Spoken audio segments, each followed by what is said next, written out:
My name is Chadwick Bloom, Chadwick. Last name Bloom, Bloom. Thank you. You may proceed with your questions.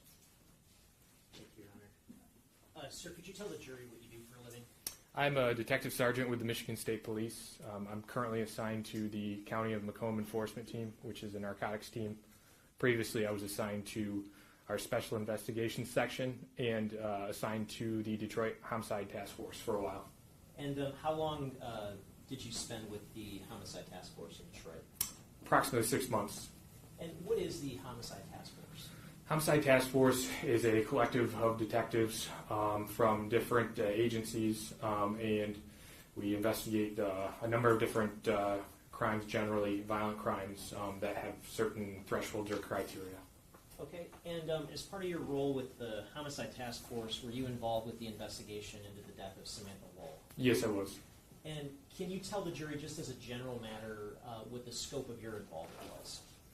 So there was a number of things that I took part in, interviews, collecting DNA and digital evidence related to phones from the people that I interviewed.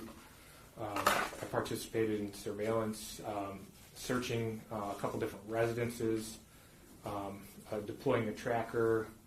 I'm sure there's a number of things that it's not coming across the top of my head, but wherever I was needed, happy to help and get involved. And as part of your role in the investigation, did you collect some DNA swabs from a handful of people that you interviewed? Yes, I did. And was one of those people named Brett Foreman? Yes. And was that individual ever a suspect No. in this investigation? What was the purpose of collecting a DNA swab From him. So basically, all of our interviews, it was from people from different backgrounds. So some people would come in, and it was a matter of friend or family, and this is simply doing victimology, learning as much as possible. But at the same time, when we're speaking with someone who is nearby, say a contractor who may have had some sort of contact, when people are coming forward or agreeing to speak with us, on their own free will, and they're willing to give us as much information as possible to help us lead to the resolution of this crime, that being information about their cell phone device and DNA, then we happily accept it, and that can be used to rule somebody out, potentially. And did you also interview a person by the name of Robert Becker? Yes, I did.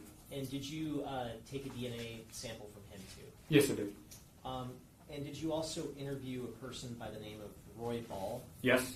And where did, I guess, Roy Ball fit into things in terms of the whole scheme of the investigation? So I was asked to contact Mr. Ball by phone and then meet him at his job site, which was at Joliet Place. He specifically was working on Unit 1364, and he was installing floors. When I initially made contact with him, he had already been in contact with DPD, MSP, and somebody from the FBI, and I asked if anyone had formally interviewed you and asked a number of questions, like in a recorded setting. He said no and agreed to speak with me. Okay, and as part of that discussion, did you take a DNA sample from him as well? Yes, I did. And again, what was the purpose of taking a DNA sample from him? So because he was somebody, and this was a broad scope of people that we were making contact with, he was somebody that was working on the unit next to where Samantha Woll lived, and essentially to see if he had any sort of involvement. And him and I had that discussion that it was for elimination purposes only, and he was okay with that. He was happy to help. Okay, and was he ever considered a suspect in Samantha Woll's death? No. As part of your role in the investigation, did you go to the scene at 1366 Joliet on November 9th of 2023? Yes, that was the first day that I actually went inside the residence. And what was the purpose of going to the scene that day? So the purpose, we had initially gotten some information back from ADT, and what we wanted to do was find out where inside this house would a sensor from that alarm system trigger, and essentially determine whether or not it's working. Okay, and after that day of being at the scene, did the task force obtain additional data from ADT? Yes. And what was the purpose of obtaining that additional data from ADT? So that would be to reflect on what we were recording at the time to when the sensor was being activated. So when the alarm went off, it would give us a time. It was, that fell in line with the notes and what I physically experienced as being the person walking in, triggering the alarm. Okay, and to sort of, as part of this this process, were you specifically looking at the living room motion sensor? Yes, that's the only sensor that I was aware of, other than doors and windows for that, but as a motion sensor in the main living room, yes, that was the main one. And when you were there on scene, I guess what was your role with respect to the living room motion sensor and testing that? So I was basically the dummy person. So I would start in a certain area, and then I would walk to a certain area to cause the alarm to trigger. We hear an audible noise, and then at that point we mark that area from wherever I came from to the entrance. So if I walked from the front door to a certain point in the living room and the audible alarm went off, I would stop and we would measure that distance so we could get an idea of where in this living room can a human body trigger the alarm to go off. And did you get a sense of that, of where in the living room motion from a human body would cause the alarm to trigger? Yes, I did. And approximately where, I guess, was that in the living room relative to the front door? So in general, it was around the area of the couch. So if you were walking straight through the front door, it would trigger a little bit, it would trigger before, say, walking down the stairs. The stairs are closer to that sensor, so it would make sense that walking down the stairs and being closer to the sensor is going to trigger a little more. And then going around the kitchen and then coming out towards the other side of the couch living room area, it would then trigger in approximately the same area as coming down the stairs. Okay. And when this test was done, was there any comparison to the records that were ultimately obtained from ADT from November 9th to see whether the time of the records was consistent with when you actually triggered the alarm in the living room? Yes, there was.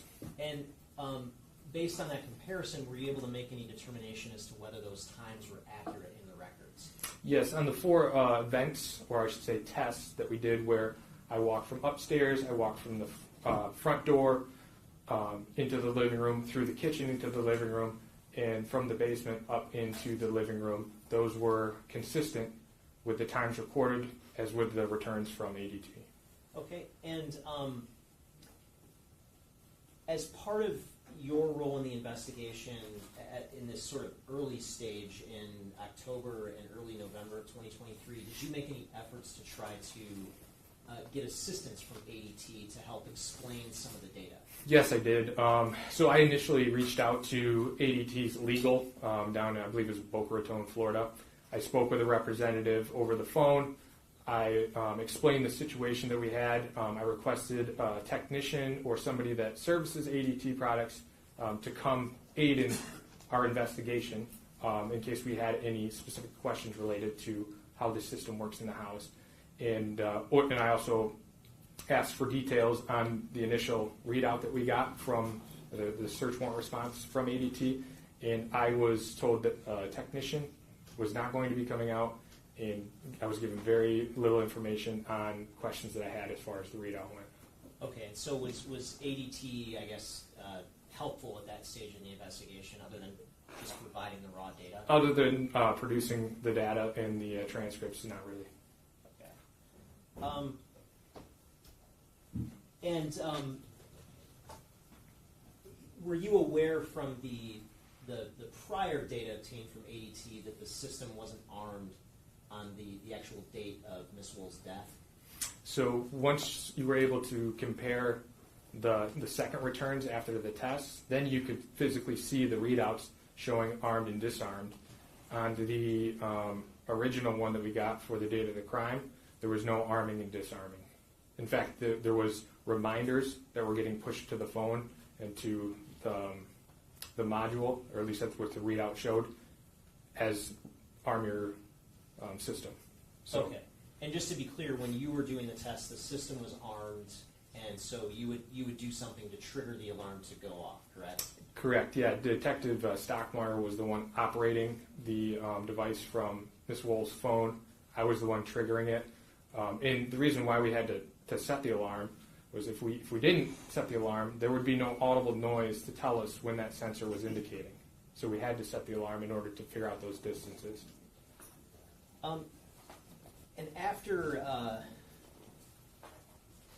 that test was done and you moved over to the narcotics unit, were you asked to help out with sort of another test, so to speak, in this case? Yes, I was, because I was a witness that hadn't taken the stand yet in this case. Okay, and can you explain, I guess, what this next test was that you helped out with? Yeah, so the next test was the route from Ms. Woll's front door to the location which I was made aware of was the first image where the suspect was caught back on camera from the surveillance crew. And may we approach? Okay.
We're gonna have to have the jury go into the jury room, please.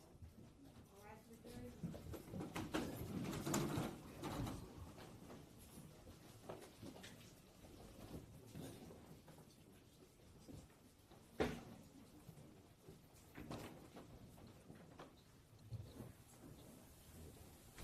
Sergeant Bloom, if you go into the whistle, please.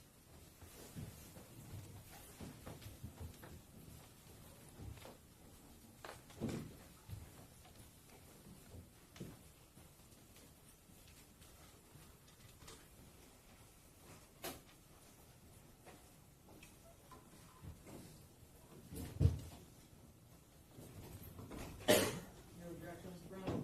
Yes, Judge, I would object. I believe that the prosecutor is trying to elicit some type of estimate of how long it took from Sergeant Bloom to get from this particular area of 1366 Joliet to the Monroe Bridge, where it intersects with the 375 freeway, to try to, I guess, insinuate on how long it would take or could have taken an individual, which is highly prejudicial. It's not scientific at all, because you can't reduplicate the situation. First of all, we don't know which way, if Mr. Jackson-Bolanos went, the manner he went there, as far as walking or running.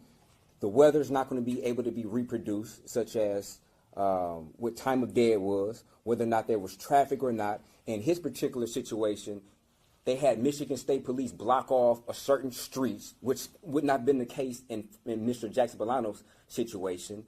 It's also a different body type, different age, different race. There's a lot of variables that go in there that can mislead the jury if he's able to get up there and say, oh, it took me a minute and a half, I ran it this time, I jogged this time, I halfway walked this time and halfway jogged it, and just highly misleading to the jury and highly unscientific. And I don't believe he should have an opportunity to elicit this testimony from this sergeant on how long it took him personally to do it, because it could have taken me a different time than it takes Sergeant Bloom, yourself, him, Mr. Jackson-Bolanos. It can all take us a various amount of different times around it, and I don't believe he should be able to get up there and say, I did this on a particular day and it took me this long, especially if he's running.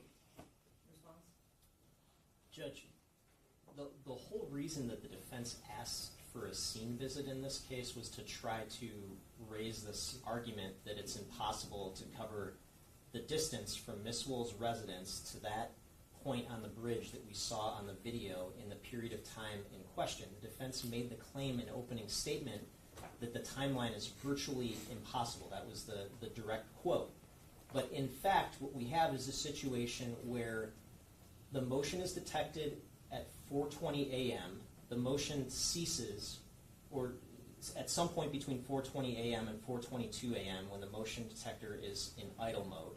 And then exactly 1 minute and 25 seconds later, we see what obviously my argument is going to be is the defendant emerging at this point on the Monroe Street Bridge, which is exactly a quarter mile away from the victim's house. I think to have Sergeant Bloom testify that he measured that distance, he measured it, he can give an exact number of feet that distance is from her front door to that exact point where we see the defendant emerge, and he will talk about 3 different ways that he traversed that. Once by walking, once by doing a light jog, and once by doing a fast run, and the times that it took to do each of those 3 things. I think that it would be incredibly misleading for this not to come in.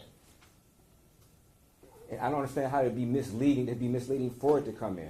Like I stated, it's a different type of individual. They have different characteristics. It was different variables that went into the case, such as when Sergeant Bloom did it, he had Michigan State Police block off intersections so no cars could be coming while he was doing his walk or run.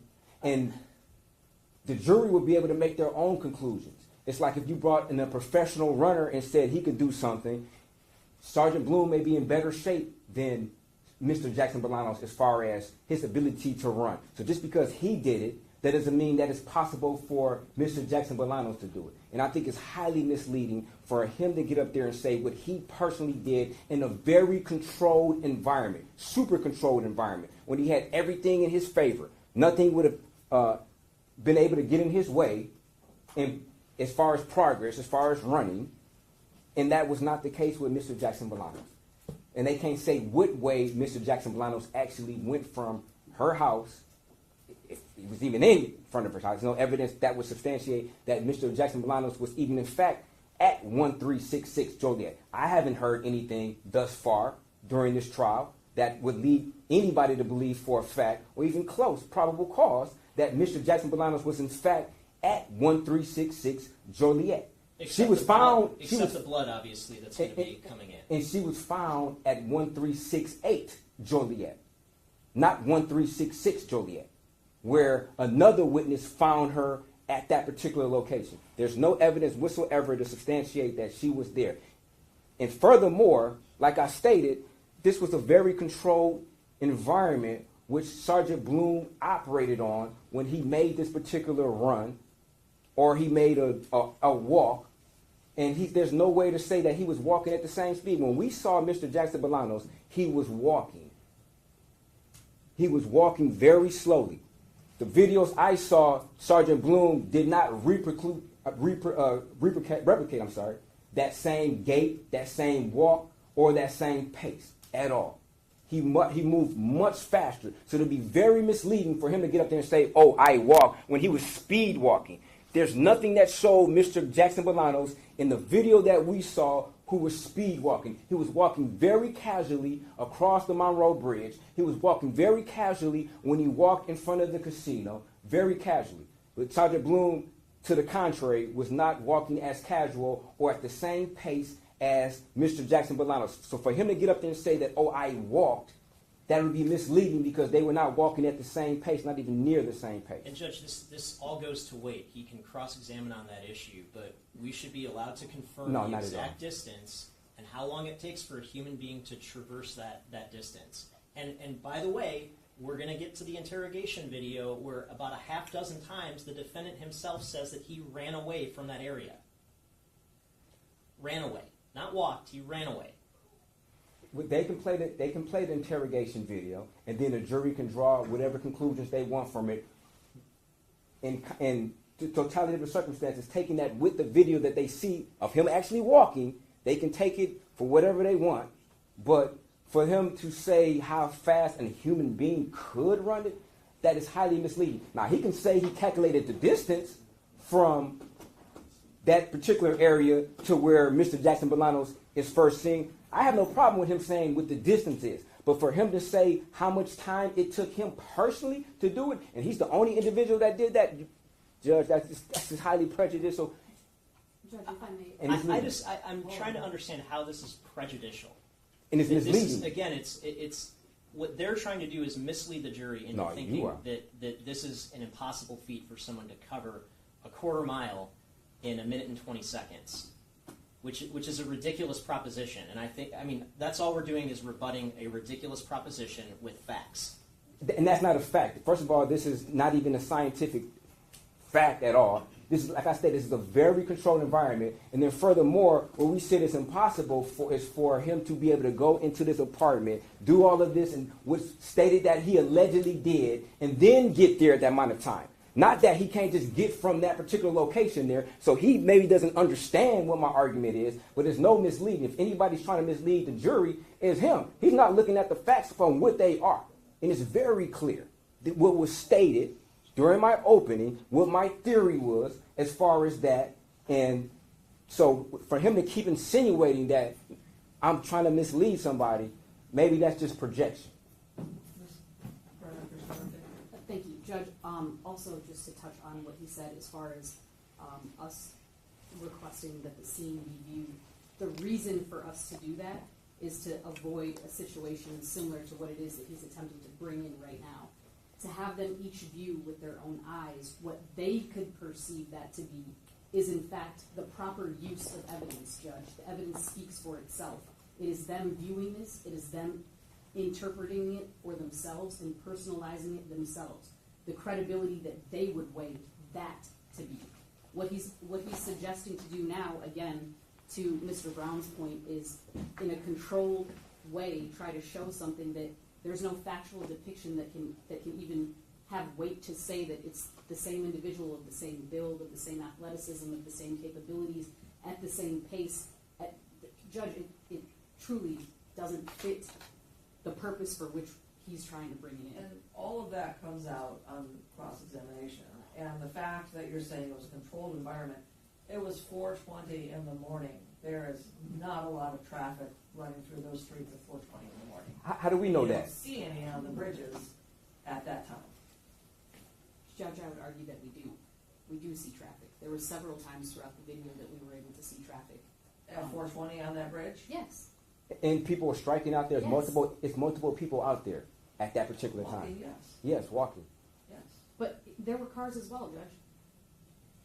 And we don't I know. ran the doggone thing myself in rush hour That doesn't matter. at about 8 a.m. in 80 seconds. And if I can do it at 8 a.m. in 80 seconds where I'm running around cars when I reach the intersection of Rivard and Lafayette, the idea that this was a controlled environment has, again, this goes to weight. This has nothing to do with the admissibility of this testimony.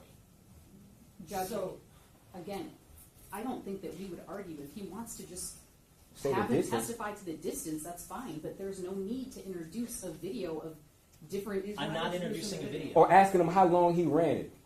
You can't ask him how long he ran it and then try to insinuate that, because he ran in this amount of time, that it's possible that Mr. Jackson-Bolanos could have did it the same time. Like, that's just so misleading to the jury. He can say what the distance is, but he can't physically say, I went out there and I particularly made this particular run. They are not the same individual. We don't know if he's a smoker, if he has the same lung capacity as Mr. Jackson-Bolanos, whether or not he was an ex-runner. I mean, we don't know all these different variables.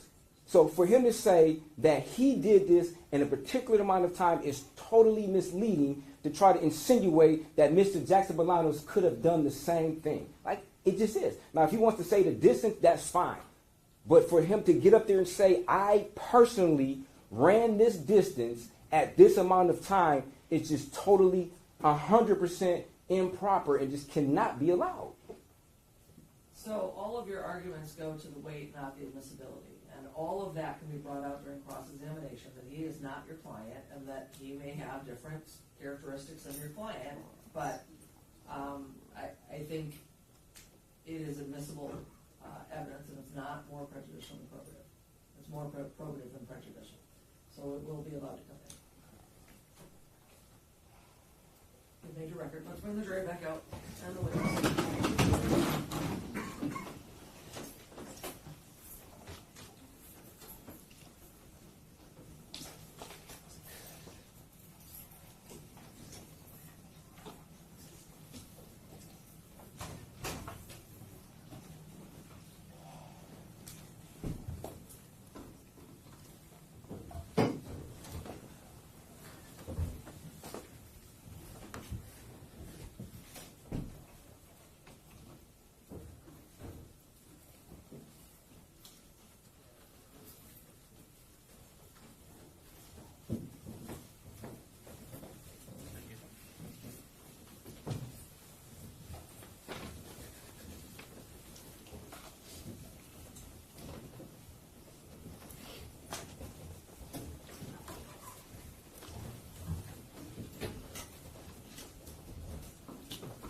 You may be seated. We're back on the record. The jury has returned.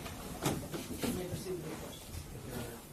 Sergeant Bloom, as part of your role in this case, did you measure out a specific distance between two specific points? Yes. And I'm showing you what's been marked as Exhibit 2, page 2. Can you point to the 2 points on the map? The 2 points, so this red marker here is going to be the location of the victim's residence. And the route is going to be straight south to Lafayette, and then it's going to be straight west over, and we're going to go past Rivard, over to the service drive, and then there's a slight cut inwards here, and then we continue to go back north up until, I believe that's Monroe Street. Monroe Street, there is a crosswalk area, and that's where the end location is. And the end location, going to Exhibit 78, do you see that end location here on that exhibit? Yes, it's going to be approximately right there. Okay, and were you able to measure out the distance between those 2 points? Yes, that was measured out with a digital stick with wheel, so it measures in feet. It was 1,325.1 feet. Okay, and I'm sorry, could you repeat that again? 1,325.1. and recognizing that you would agree a foot has 5,280 feet, is that correct? Correct. So is this, It's a what? Excuse me. I'm sorry, a mile. Yeah, a mile. A mile, I'm sorry. Sorry, long day. A mile has, a foot does not have 5,280 feet, I think we can all agree on that. Yes. A mile has 5,280 feet, would that be correct? Yes. So are we talking about a little over a quarter mile? It would be about 5 feet further than a quarter mile. Okay. And did you have an opportunity to time yourself traversing that specific distance between those 2 points? Yes, several times. And the first time that you did it, what was your sort of method of traversing the distance? It was a brisk walk. A brisk walk? Yes, fast walk. Okay, and how long did it take you to get between those 2 points briskly walking? 3 minutes and 33 seconds. Okay, and the second time you traversed that distance, what was your sort of method of traversing that distance? A jog or light run. Okay, and how long did it take you to traverse that distance doing a jog or a light run? 1 minute, 41 seconds, and some change. I don't know the decimals. Okay, and the third time, was there a third time that you traversed that distance? There was, yes. And what was your method of traversing that distance the third time? That was a flat-out sprint. And how long did it take you to sprint between those 2 points? Approximately a minute, 10 seconds. A minute and 10 seconds? Yes. Okay.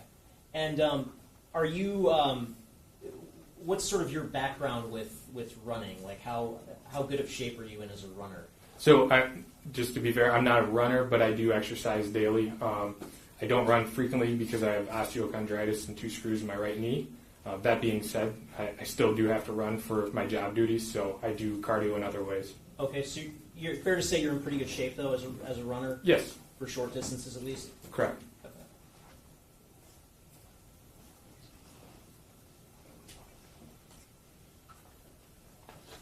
And just for the record, how tall are you, and approximately how much do you weigh? Approximately 5'10", probably 180 to 185. Thank you. Nothing further. Ross? Good afternoon, Detective Sergeant. Good afternoon. Now, you indicated that you interviewed Brett Foreman, correct? Yes. And you interviewed Mr. Foreman on October 27th, 2023. Correct. Did you ever interview him after that? I did not. Okay. Were you ever aware that Mr. Foreman was telling somebody that Objection, hearsay. I believe it's a statement against a person's... Approach, please.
can ask a different question, but you can't ask that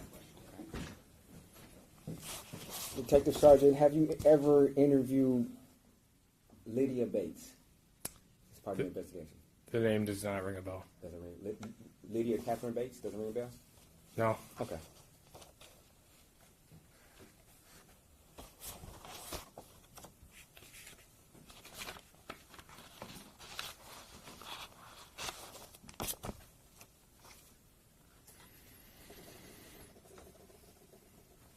Now, when you did this run,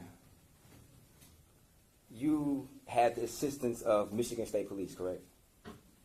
As far as Blocking off the road.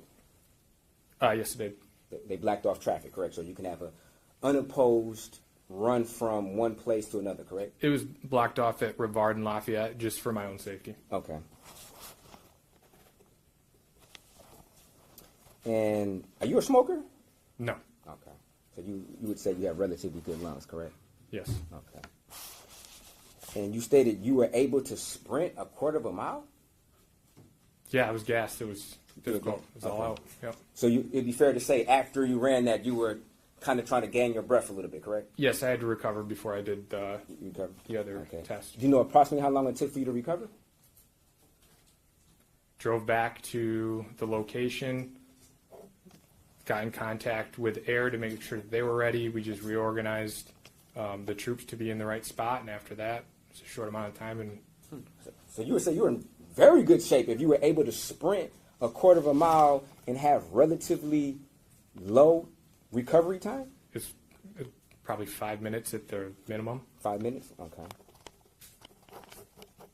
But immediately after, you were taking deep breaths. And from the outside, it was obvious to somebody that you were trying to, I guess, catch your breath, for lack of a better term. Correct? 100%, yes. Okay.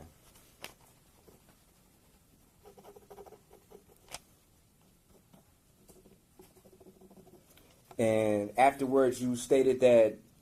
So, which order did you walk first? I did the walk first, Okay. and then the full out sprint, and then the light run jog Okay. third. And you stated that the walk took you 3 minutes and 33 seconds? Yes. Okay. And the jog approximately 1 minute and 41 seconds? Yes. Okay. And you stated that the sprint roughly around 1 minute and 10 seconds? Yes. Okay. Now, you stated that you work out every day? I do. Okay. And you do some type of cardio on a regular basis, correct? Multiple times a week. Yes. Okay.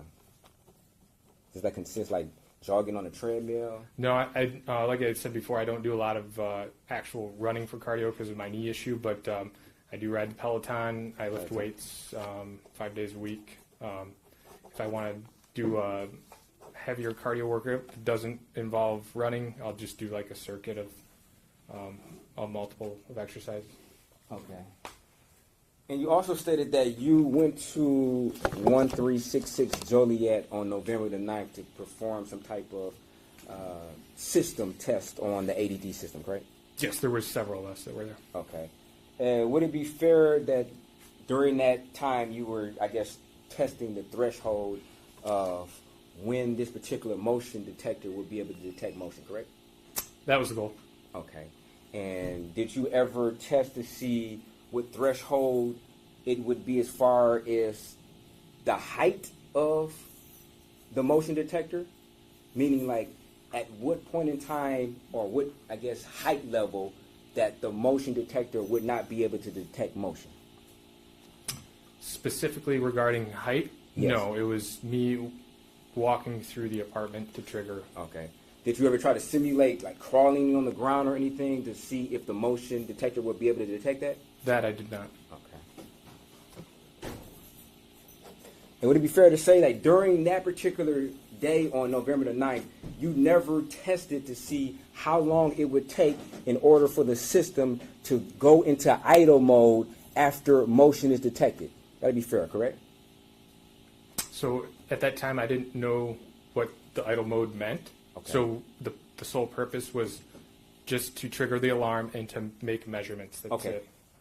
So you're telling us today that when you read, or did you read any type of reports prior to you going on November 9th? Yes, I did. Okay. And you read that at certain times this system went into idle mode, correct? It did display that. However, Okay. I didn't know what that specifically meant at that Okay, time. so what you're saying is your whole team, you never questioned each other on what idle mode could mean? So, Yep. we did try to get a hold of ADT, and like mentioned before, we were not getting the answers that we wanted. Okay, that wasn't my question. I'm sorry. Maybe So- I was confusing. My question was, amongst your team, did you guys ever discuss what idle mode could mean? No, because there was before it said idle mode, it also says motion alert detected. So it was, in my mind, assumed that that was a motion alert at that time.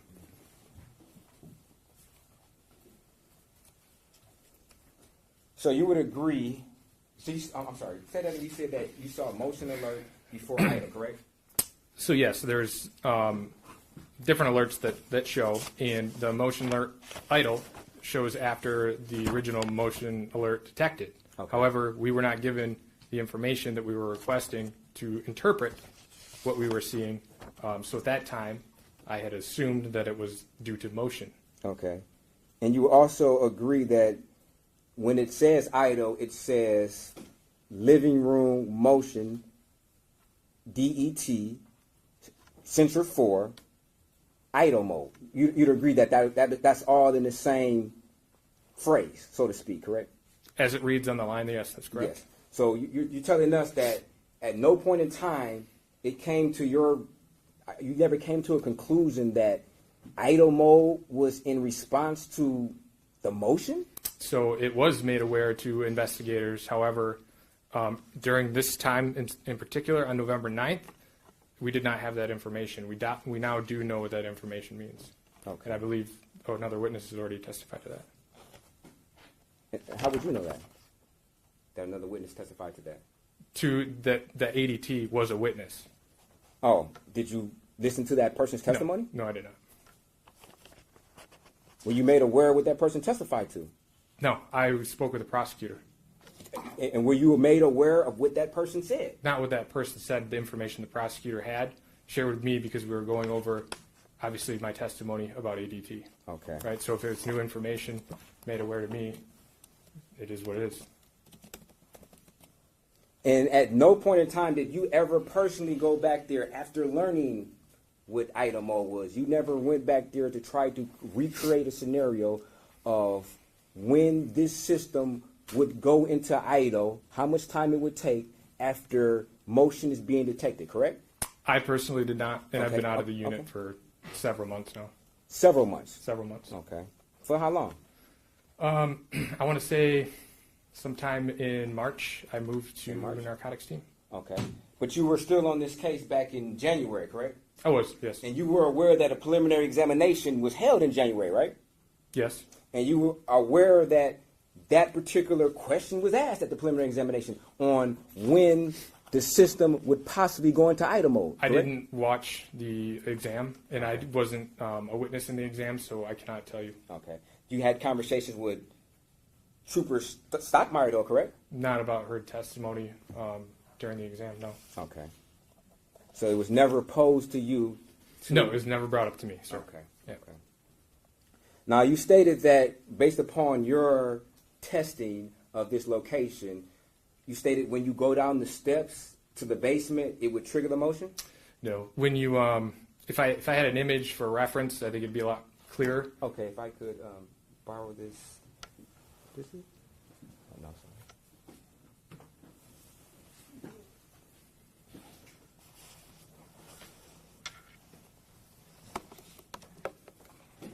And I'm showing exhibit number, sorry. This one.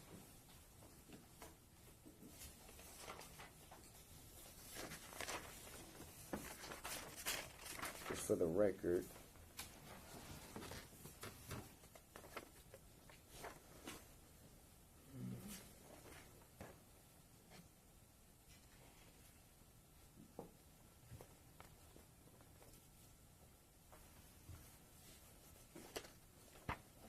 Probably not. I must have missed it.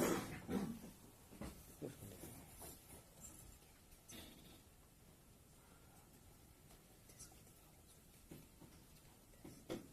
believe this is Exhibit 10, if I'm not mistaken.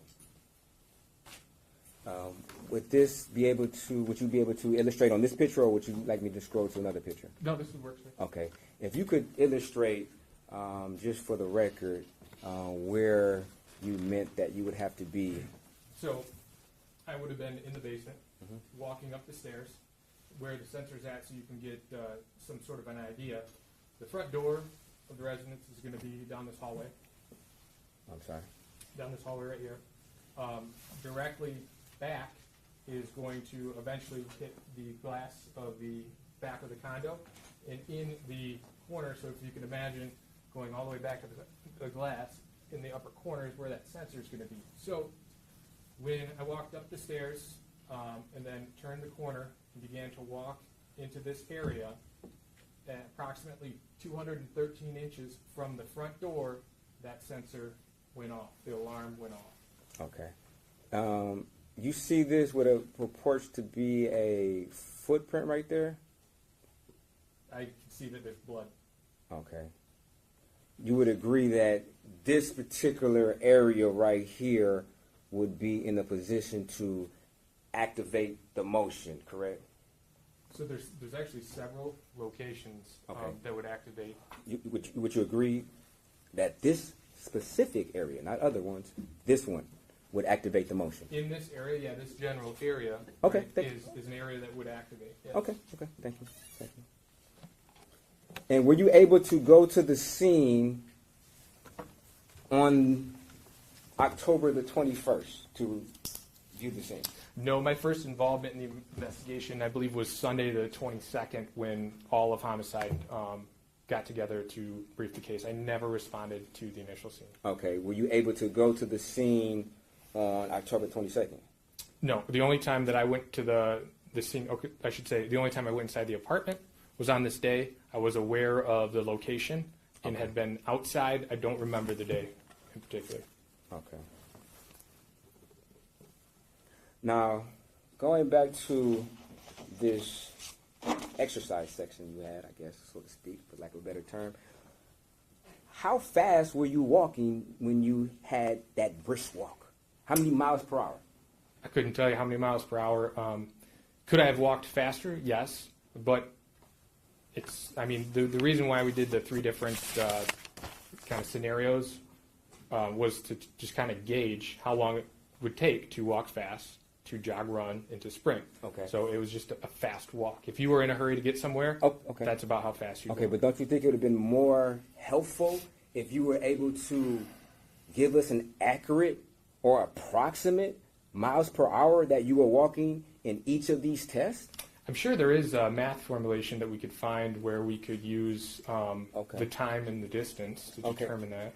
And you would agree that there are software that you could equip yourself with prior to doing this test that would have gave you a readout at that moment in time, in real time, as you were performing each of these tests, that would have gave you what your estimated miles per hour was during this brisk walk, correct?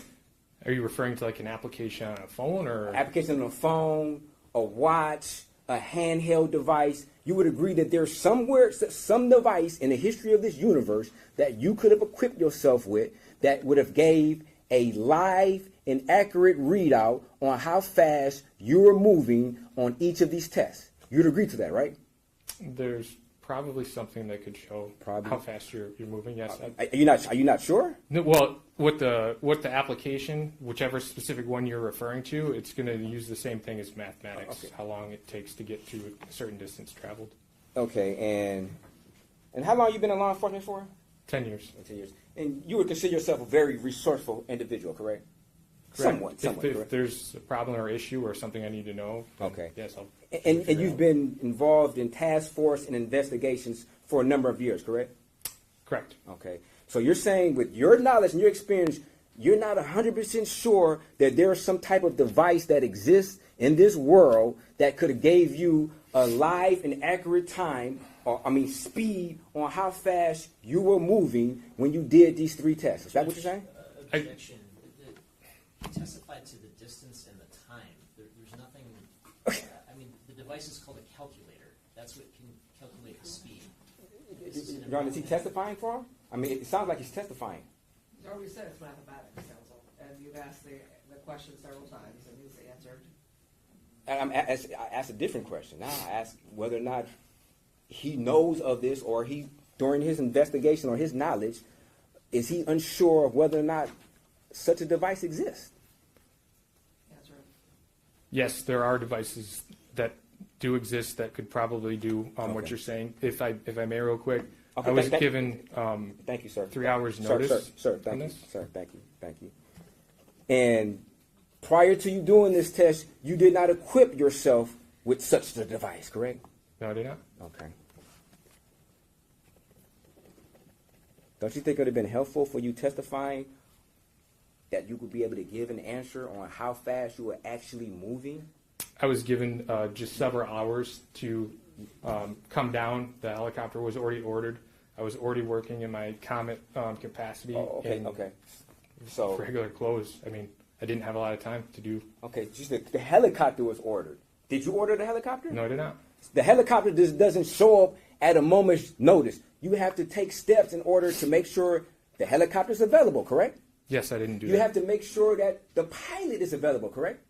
Yes. You got to make sure that this particular airspace is not being occupied at that particular time, correct? Potentially. I'm not a pilot. I don't know the rules. Okay, on but that. you would agree that you wouldn't want to fly a helicopter if they're doing an air show at that same time, correct? That would be obvious. Yes. Okay. So it's a preparation that must take place in order for all of these people to come into place, correct?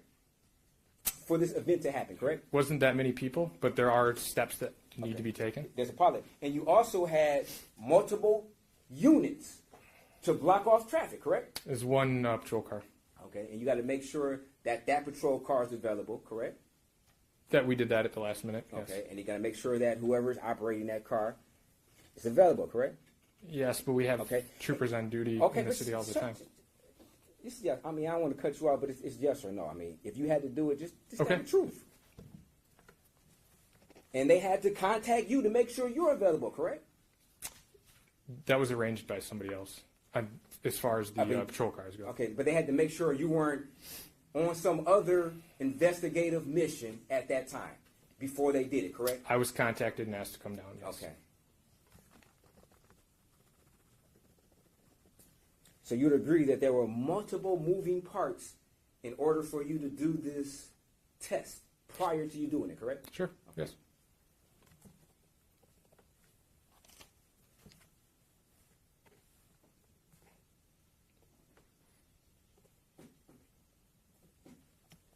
Now, are you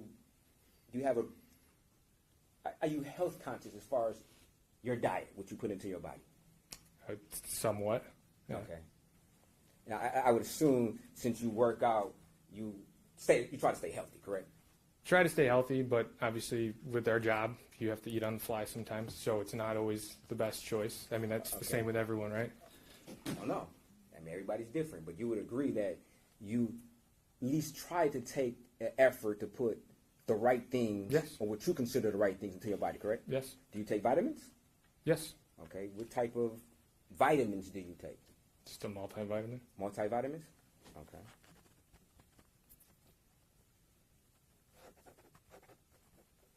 And the reason you take these multivitamins is it's possible for energy, to give you an energy boost? Just to make sure you're getting enough nutrients. Nutrients? Okay. And you would agree that having nutrients is important to being healthy, correct? Correct. Okay.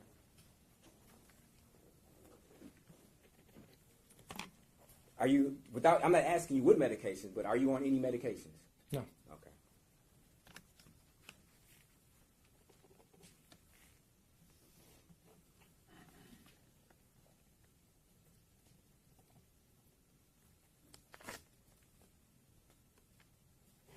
Now, when you stated that you did this particular test, inside of 1366 Joliet, I'm sorry, the ADT test, Okay. Yep.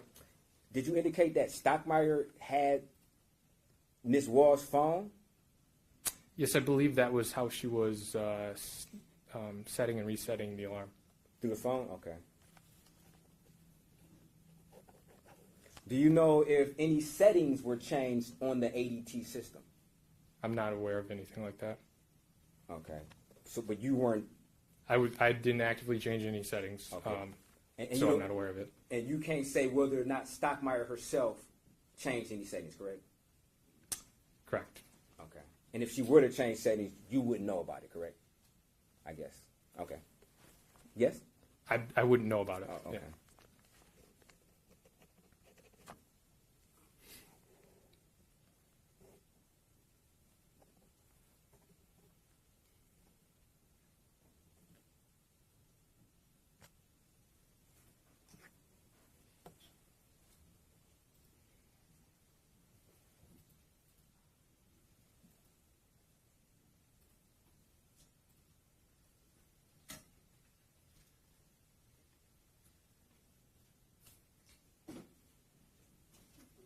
And thank you, Detective Sergeant.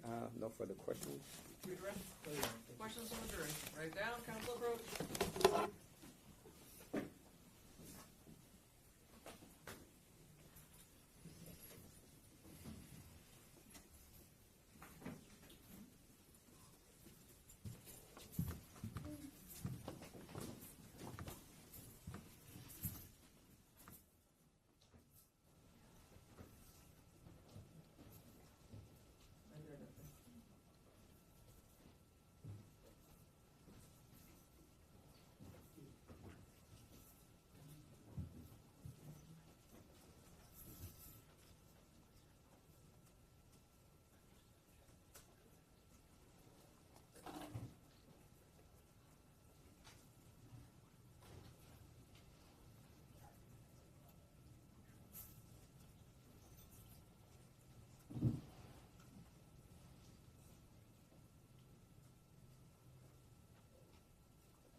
When the distance exercise with the sprint, the jog, and the walk was performed, what were the weather conditions at the time?